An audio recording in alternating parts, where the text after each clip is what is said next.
শনিদেবের প্রিয় এই ফুলের গাছ ঘরে রাখলে কাটবে অর্থ সংকট।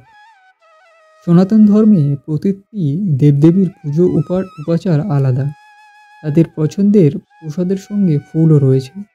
যেমন নারায়ণকে সিন্নি দেওয়া হয়, গণেশকে মোদক বা লাড্ডু প্রসাদ দেন ভক্তরা, কালীকে জবা ফুল অর্পণ করা হয়, শিবের পছন্দ আকন্দ ও ধতুরা। ঠিক তেমনই শনিদেবের পছন্দের ফুল অপরাজিতা। এই ফুল ভালো লাগে নারায়ণেরও। এই ফুলের গাছ বাড়িতে রাখলে নানা উপকার পাওয়া যায়। খালি জেনে নিন কোন দিকে এবং কবে রোপণ করলে সর্বোত্তম ফল পাবেন। বাড়ির সৌন্দর্য বাড়াতে অনেকেই নানান ধরনের সুন্দর সুন্দর গাছ রোপণ করেন। অবসর সময়ে গাছের যত্ন নেন, কিন্তু গাছের সঙ্গে জড়িয়ে অর্থনৈতিক সমৃদ্ধিও।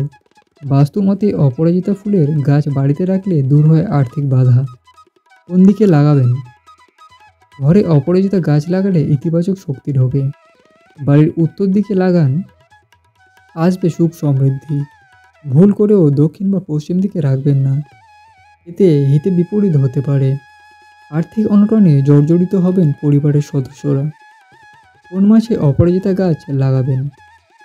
বিষ্ণু ও শ্রীকৃষ্ণের প্রিয় গাছ অপরাজিতা। এটি বিষ্ণুপ্রিয়া ও কৃষ্ণকান্ত নামেও খ্যাত। বাস্তু অনুসারে অপরাজিতা গাছের বৃদ্ধির সঙ্গে বাড়ে ঘরের উন্নতিও। পরিবারের সদস্যরা উন্নতির দিকে এগিয়ে যান।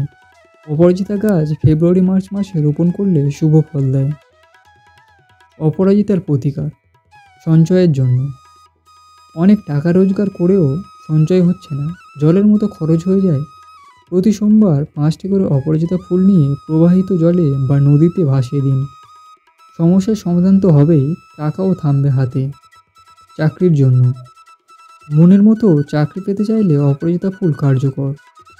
5টি ফুলের উপর রাখুন 5টি ফিটকারি।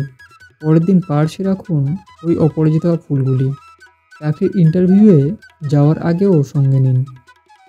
আর্থিক সংকট থেকে মুক্তির উপায়।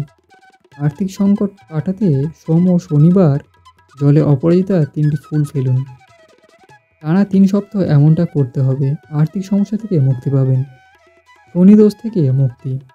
অপরাজিতা ফুল শনিদেবকে নিবেদন করলে শনিদোষ থেকে মুক্তি পাওয়া যায়। সোমবার শিবলিঙ্গকে জলাভিষেক করে অপরাজিতা ফুলও অর্পণ করতে পারেন। ব্যবসার লাভে। নতুন ব্যবসায় অপরাজিতা গাছের মূল একটি নীল কাপড়ে বেঁধে দোকান বা অফিসের বাইরে ঝুলিয়ে রাখুন। ব্যবসায় লাভবান হবেনই।